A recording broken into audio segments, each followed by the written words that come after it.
시편 92편은 안식일에 부르는 노래라 그렇게 기록이 되어 있습니다.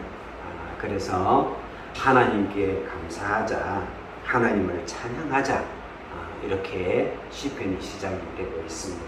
그리고 여호와가 우리에게 행하신 일이 얼마나 기쁘고 놀라운 일인지, 그리고 그 일이 크고 우리를 향한 생각이 깊습니다 하는 내용으로 구성이 되어 있고요.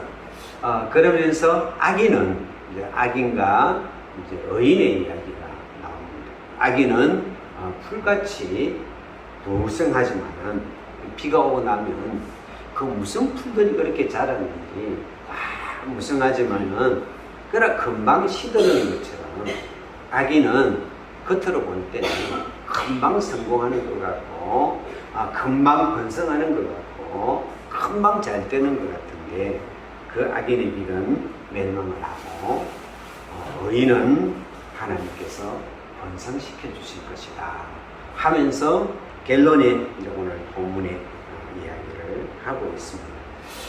다시 말해서 악인의 번성과 의인의 번성이 다르다는 거죠. 악인의 번성은 보기는 멀쩡하고 겉으로는 금방 일어나는 것처럼 그렇게 하지만은 그러나 금방 끝나고 우리 의인은 누굽니까? 우리들이죠. 예수 그리스도 안에 있는 우리들은 그 번성은 악인의 번성과 다르다 그렇게 말씀하고 있습니다. 그러면 의인의 번성이 가지고 있는 특징이 뭐냐? 어떻게 다르냐? 오늘 13절을 같이 한번 읽어보도록 하겠습니다. 시작. 이는 여호와의 집에 심겼으며 우리 하나님의 뜰 안에서 번성하리로다 그랬습니다. 의인의 번성은 하나님의 집에 심겨진 번성이에요.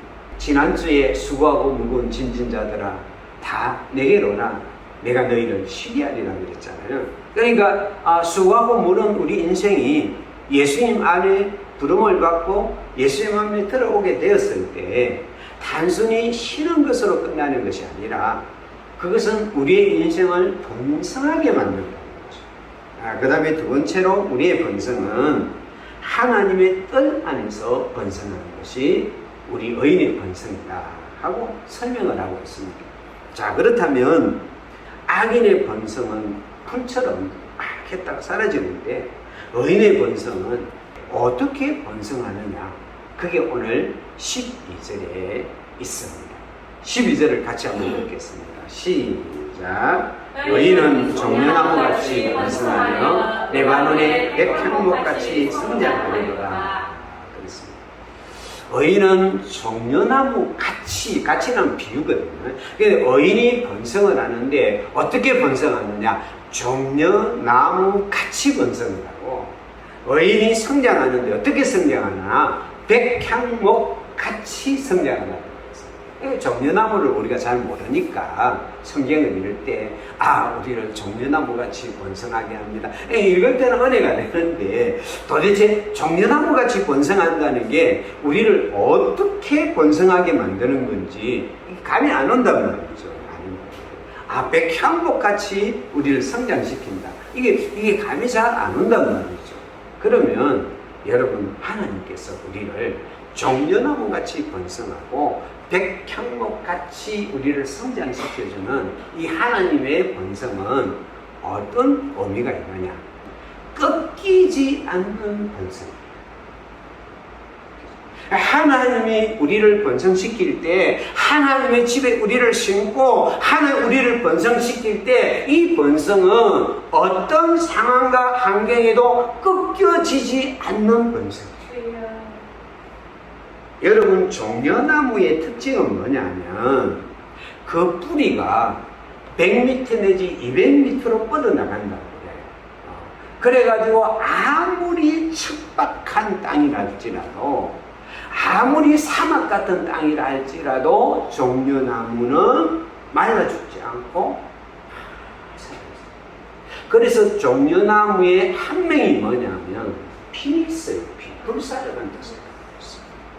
이 종려나무 자체가 피닉스라는 학명을 갖고 있어요. 왜 피닉스라는 학명을 갖고 있느냐 하면, 이제 히브리어는 타마르라고요. 다말이 이제 종려나무의 뜻이에요. 다말. 이게 이제 성경에 보면 다말이라는 이름 나오죠. 그건 전부 종려나무라는 뜻을 갖고 있는 이름이에요. 그런데 왜 이런 뜻을 갖고 있느냐 하면, 종려나무는 그 나무를 다 베버리고 그 나무가 불에 다 타도 그게 쌀이 나요.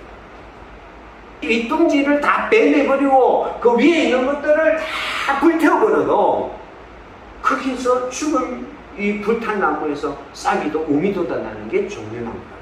그걸 보고 학자들이 와, 불사조다.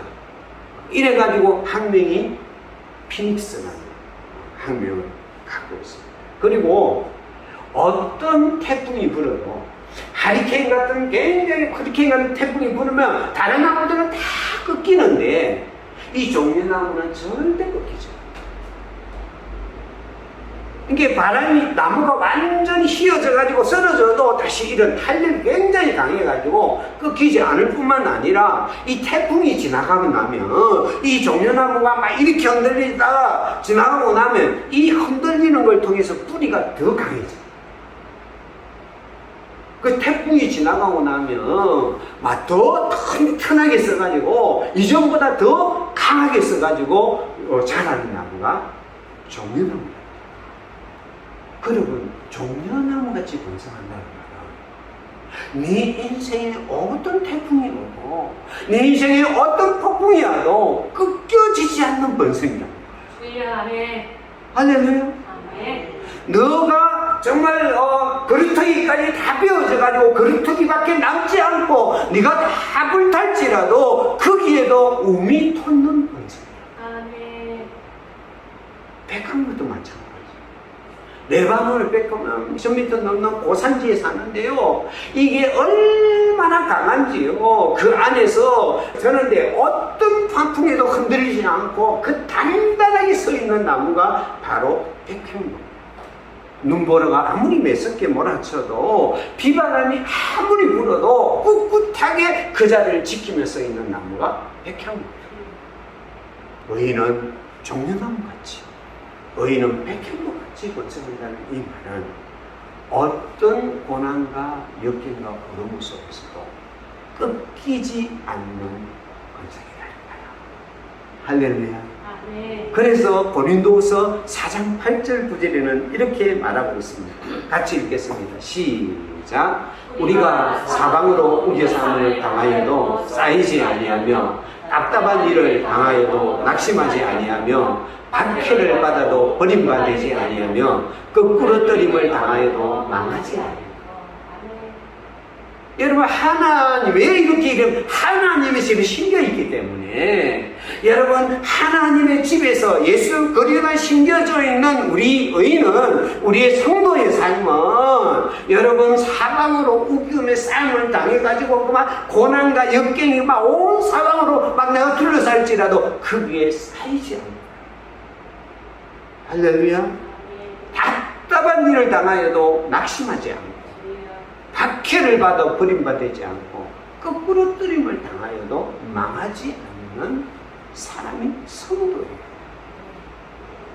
하나님 안에 하나님께서는 우리를 이렇게 꺾이지 않는 반성으로 우리를 세워주실 줄 믿습니다. 그래서 이사야서 58장 11절에 보면 같이 읽겠습니다. 시작. 여호와가 너를 항상 인도하여 메마른 곳에서도 내 영혼을 만족하게 하며 내 뼈를 견고하게 하리니 너는 물된 동산 같겠고 물이 끊어지지 아니하는 샘 같을 것이다. 할렐루야.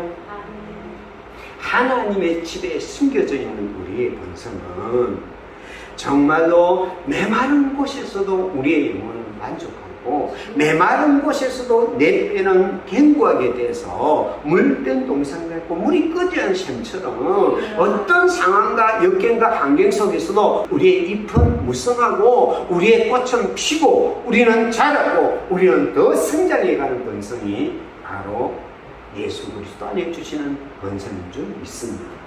그 은혜가 오늘도 여러분의 있기를 축복합니다.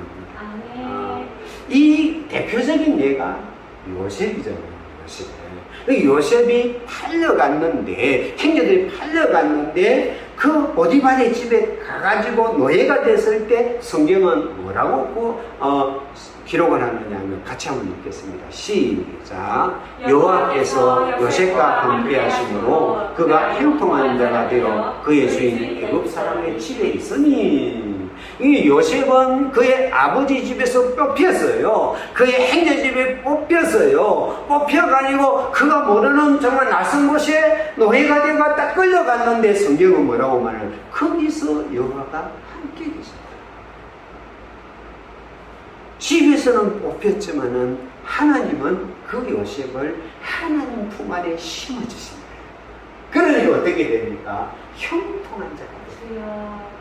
할렐루야. 그러니까 우리가 잘 아는 대로 요셉이 보디발의 아내 때문에 감옥으로 가잖아요. 그때 성경은 뭐라고 기록을 하고 있느냐 하면 같이 한번 읽겠습니다. 시작. 여호와께서 요셉과 함께 하시고 그에게 인자를 더하사 간수장에게 은혜를 받게 하시네. 23절 시작. 간수장은 그의 손에 맡긴 것을 무엇인지 살펴보지 아니하였으니 이는 여호와께서 요셉과 함께 하시니라. 여호와께서 그를 범사에 형통하게 하셨더라.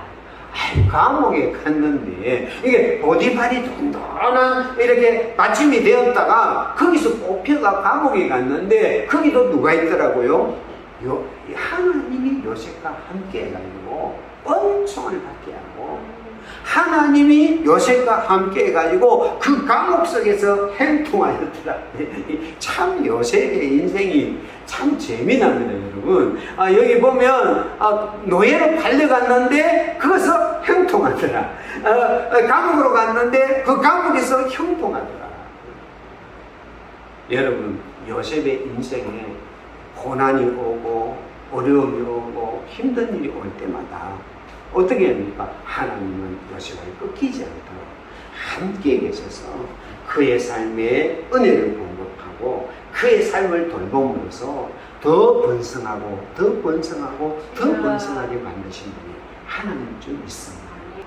여러분, 우리가 하나님의 집에 번성한다는 것은 고속도로를 달리는 번성이 아닙니다, 여러분. 때로는 우리의 번성은 그냥 신호등이 파란불이 칙해져 있고 그냥 차 한 대 없는 고속도로를 150km, 180km를 달리는 번성이 아닙니다. 심해 한가운데로 가면서 때로는 빨간불이 걸리기도 하고 때로는 차가 막히기도 하고 때로는 막 늦게 돌아가야 되는 상황 같지만 그 안에서도 끊기지 않도록 우리를 번성시키는 것이 바로 하나님의 번성인 줄 믿습니다.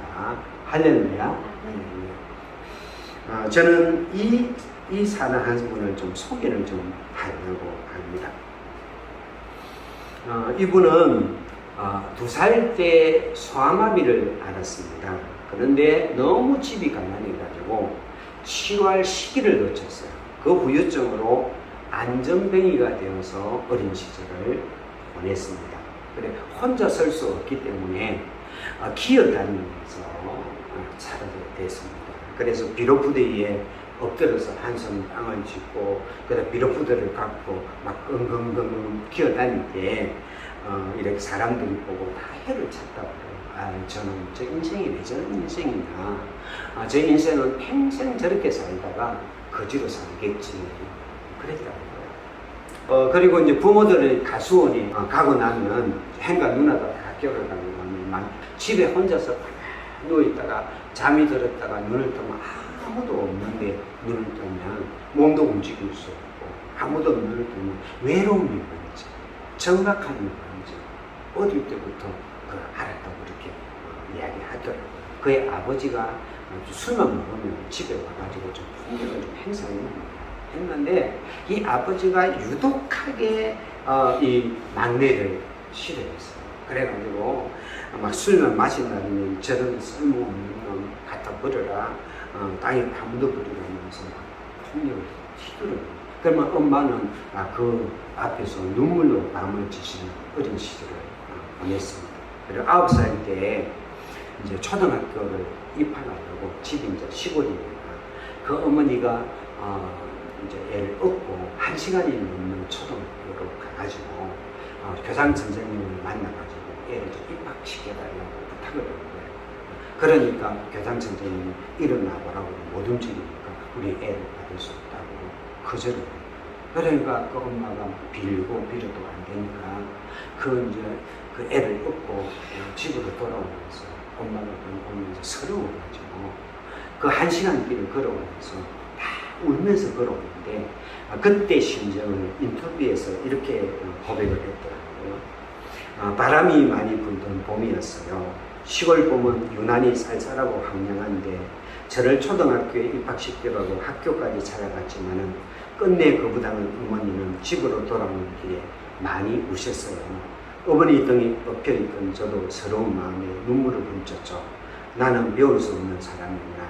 다른 아이들처럼 학교도 못 다니구나. 그랬다고 웃었다고. 그리고 이제 이게 그 영무업 시골이니까 찾아오는 사람이 별로 없대요. 찾아오는 사람은 박물장수 할머니들이 집에 찾아오고 우편 배달부가 찾아오는데 그 박물장수 할머니들이 찾아오고 우편 배달부가 찾아오면 어머니가 그 사람들을 잡고 하소연하면서 신세한탄을 하는 거예요. 이제 이 녀석 밥이나 먹고 살아야 할 텐데 내가 죽으면 이 아이는 어떻게 하나 신세한탄을 막 하면 그걸 아이가 들으면서 막 그 신세한탄이 그냥 비수처럼 막 마음을 꽂히는 거예요. 그리고 그때마다 밤마다 이제 그 이야기가 악몽에 시달리고 막 그냥 끝이 없는 그 10년 속으로 빠져들어가는 막 그 악몽을 꿈꾸는 그런 어린 시절을 보냈어요. 그런데 대전에 그 누나가, 둘째 누나가 이제 와가지고 고학을 하면서 학교를 졸업합니다. 그 둘째 누나가 인강아, 너 같은 애를 받아주는 학교가 있다. 그래가지고 대전에 있는 지하어른의 장애인 재활학교에 입학을 하게 돼요. 그때는 3학년에 입학을 했는데 와가지고 할 때 이제 이야기를 들어보면 끔찍합니다. 막 하니까 이제 치료를 시킬 때 뜨거운 물수건을 가지고 무릎에다가 한 30분 하면 무릎이 이렇게 익는답니다.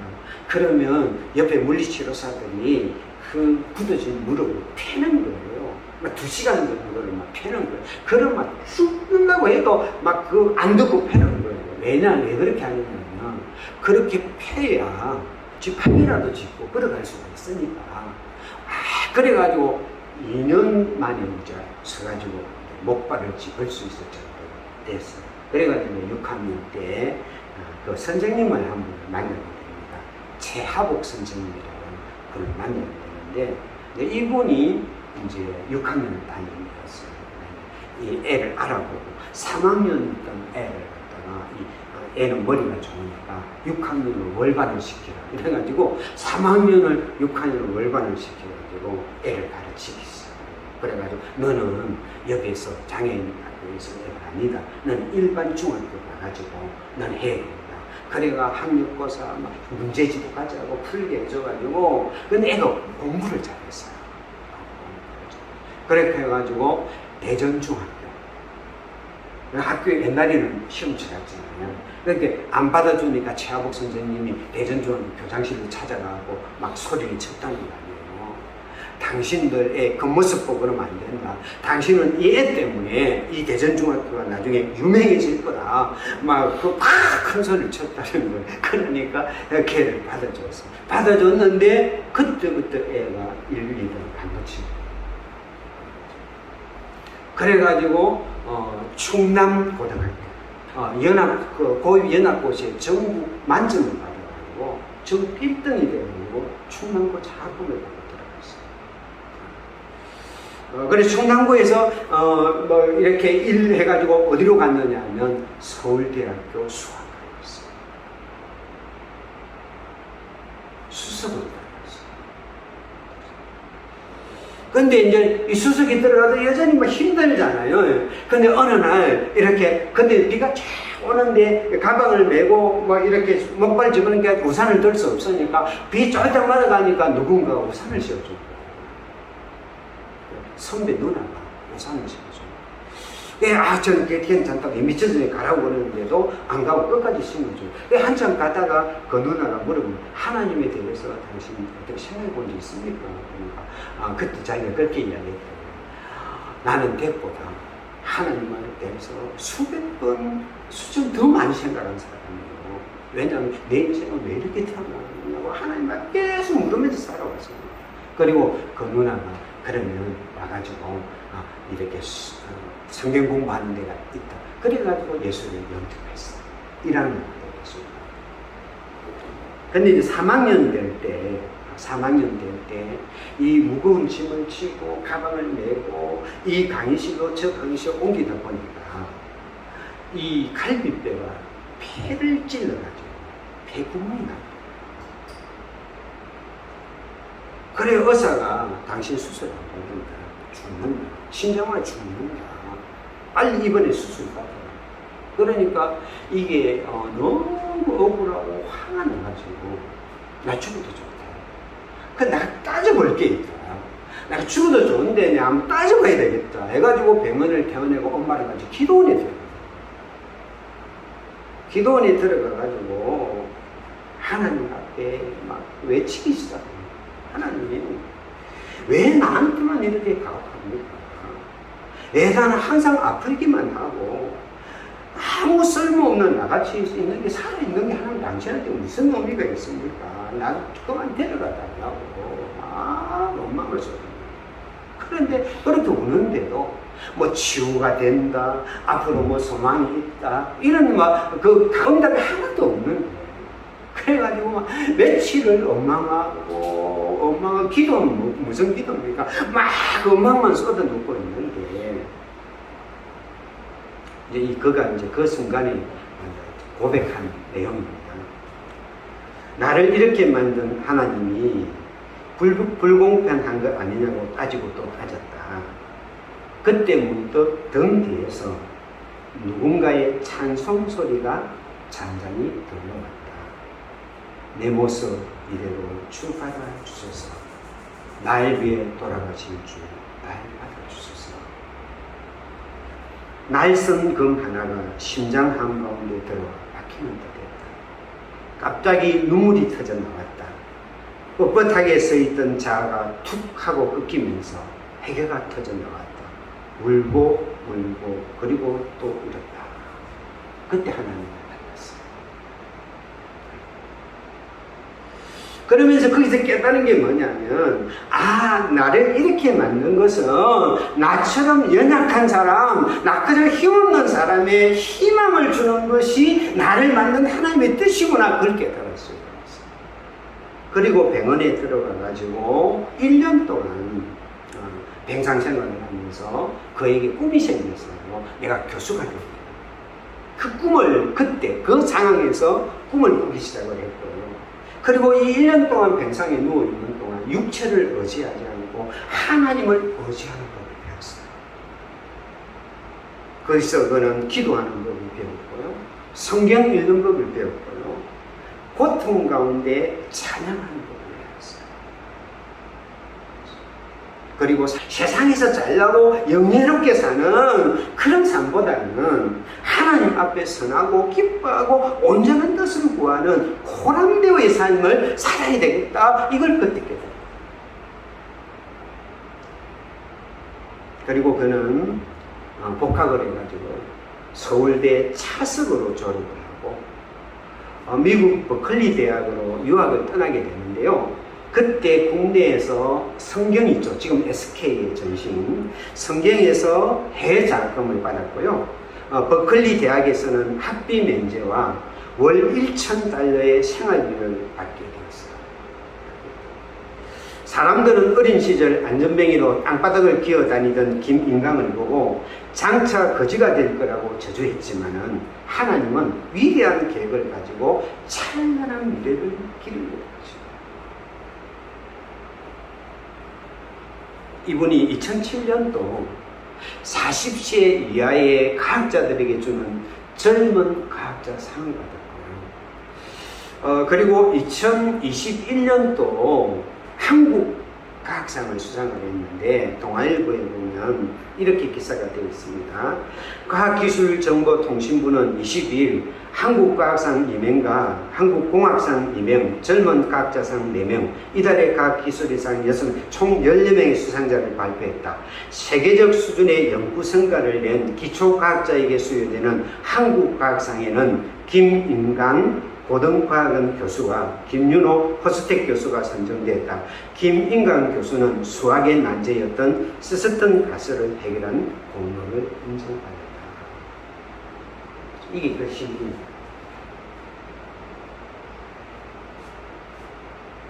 그는 이렇게 말합니다. 세상이 나를 죄인 취급할 때 하나님은 나를 변화시키며 당신이 하실 일을 계획하셨다. 나의 연약함이 하나님의 영광을 나타내는 질것이 되게 하신 것이며 나를 변화시켜 하나님의 이름과 선하심을 나타내게 하셨다. 그가 기쁨의 공식이라는 책을 썼는데요. 그 책에는 이런 내용이 있습니다.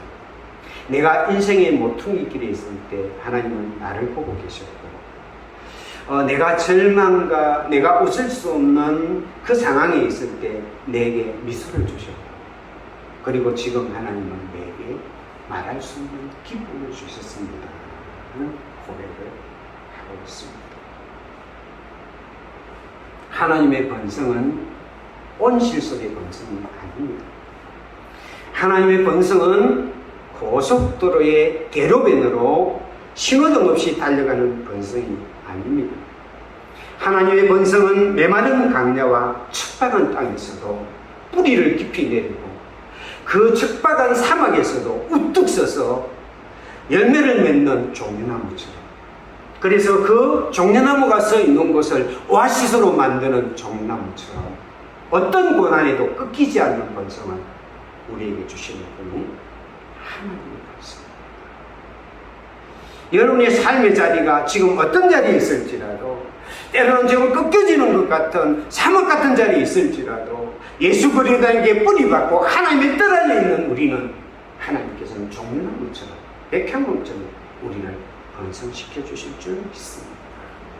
사막의 샘이 넘쳐흐리리라.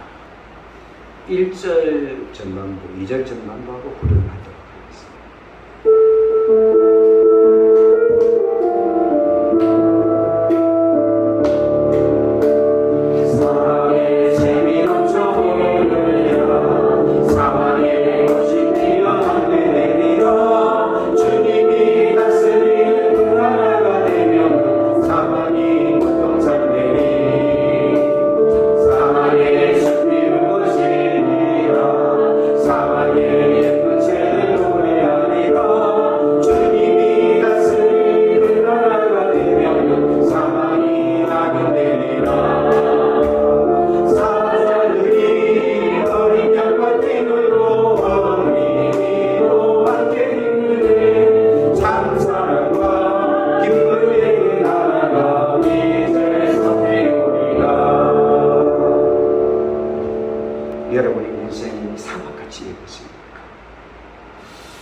우리가 걸어가는 삶의 자리가 광야처럼 여겨집니다.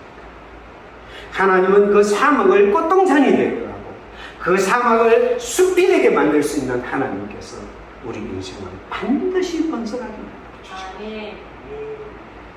여러분, 이 하나님의 번성은 꾸준한 번성입니다. 본문을 같이 한번 읽겠습니다. 시작. 그는 늙어도 여전히 변치나고 진액이 풍족하고 빛이 청정하니. 여러분, 이 종려나무는요, 심은 지 50년이 되어 열매를 맺습니다.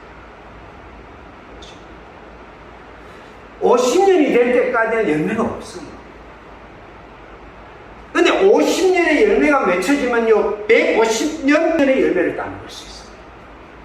인생이 늙으면 희망이 없습니다. 사람은 늙으면 진액이 빠지지만 종려나무는 늙어도 열매를 맺습니다.